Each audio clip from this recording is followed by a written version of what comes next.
Now, moving on with our absolute value functions, we're going to take a look at vertex form. Now, just like with our quadratic functions, vertex form has an a value, an h value, and a k value. And the good news is that they're going to do all the same things that our quadratics did. So your a value is still going to control your vertical, stretch, or shrink. So when we did our quadratics, after we found where the vertex was, we would go over 1 and then something. If a was 2, we would go up 2. If a was negative 1/2, we would go down 1/2. It does the same exact thing. Your h value is still going to be your horizontal, which means you're either going to move left or right. And just like with a quadratic function, this is going to be an opposite movement. So if you have a -3, you actually move to the right 3. If you have a +2, you actually move to the left 2. Now notice the difference here is with a quadratic function, you had parentheses right here, and it was being squared. Versus now, you don't see the parentheses, you see the absolute value bars, but they still kind of act as your parentheses. It's the stuff inside. That's your left and right, that's your opposite movement. Then your plus k is still your vertical, which means up and down. And this one is not an opposite movement. So if we put a +5, you move up 5. If we have a -2, you move down 2. The only thing that's different is instead of graphing a parabola or a U like we did last time, you're going to be graphing a V because it's an absolute value function. So let's give these a try. Example number 1, graph each function, describe the transformations, and then state the domain and the range. So letter A, g of x equals the absolute value of x plus 3. So the transformation I'm seeing here is I see a +3.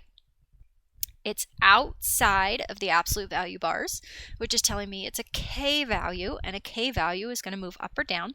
So this means move up 3. So typically on an absolute value, we start at 0, 0, but I'm going to move my vertex 1, 2, 3. Then if I look at my a value, there's nothing there, so there's a 1. So that's telling me to go over 1, up 1. So on both sides, we go over 1, up 1, over 1, up 1. And then because this is absolute value and not quadratic, we make a V. This time I want to see a V. I don't want to see a U. And that's your graph. As for describing the transformations, you did that right there. I'm okay with that. As long as you have that on your paper, we're good. So now we have to do the domain and range. The domain, left to right, arrow goes the whole way left, arrow goes the whole way right, all real numbers. And then range, all your y values, low to high. So if we go the whole way low, he's not down here. He kind of picks up right here at his vertex, at his bottom at 3. And then goes up, up, up, up, up to infinity, parenthesis, bracket on the 3, and we're done. Letter B, g of x equals -1/2 x. So this time, there's nothing inside the parentheses, or not parentheses, absolute value bars, so we're not going to move left or right. There's nothing on the back end, so we're not going to move up and down, which tells me my vertex, just like my parent function, is at 0, 0. Then if I look at my a value, I'm going to go over 1, and then because it's negative, down 1/2. So over 1, down 1/2, over 1, down 1/2. Now, on an absolute value function, because these two rays that kind of come out of here do have a constant rate of change, if you wanted to do it again, you can. So over 1, down 1/2, over 1, down 1/2, over 1, down 1/2. You can do that on an absolute value function. You cannot do that on a quadratic function because it doesn't have a constant rate of change.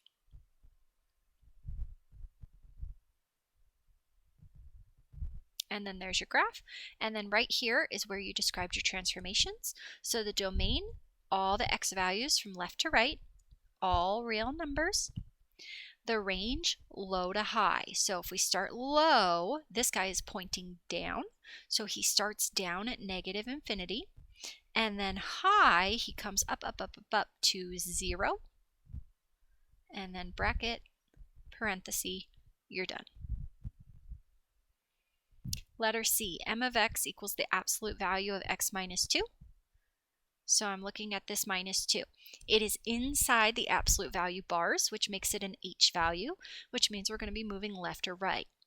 Negative 2 in my head, well, that seems like I would move left, but this is an opposite movement, so it's actually going to move it to the right 2.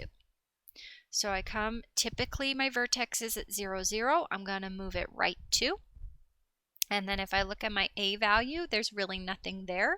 So over 1, up 1, over 1, up 1, over 1, up 1. And again, absolute value, you can do that again. Just don't do that again if it was quadratic. And there's your graph. Domain, once again, all real numbers. Range, low to high. So low, low, low, low, low, low, low. This is not at 2. It's at 0 because you're going off of the y value. 0. And then how high? It goes the whole way up to infinity. Last but not least, letter D. G of x equals negative 2 times the absolute value of x minus 1 plus 3. The first thing I'm going to look at is the minus 1, which is either left or right. Negative actually means we're going to move to the right, so we're going to move right 1.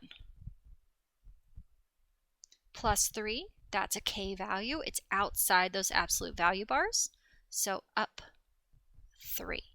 So I'm going to take my vertex, I'm going to move it to the right 1, and I'm going to move it up 3. Then from there, I'm going to consider my a value, which is going to tell me to move over 1. And again, it's always over 1, but this time down 2. So over 1, down 2, over 1, down 2, and then we draw our V. Domain, once again, all real numbers. Range, low to high. So this guy going low, low, low, low, low, he has an arrow, so he goes the whole way down to negative infinity. And then high, high, high, high, high, he comes up to his vertex, which is sitting at 3. And we're all done.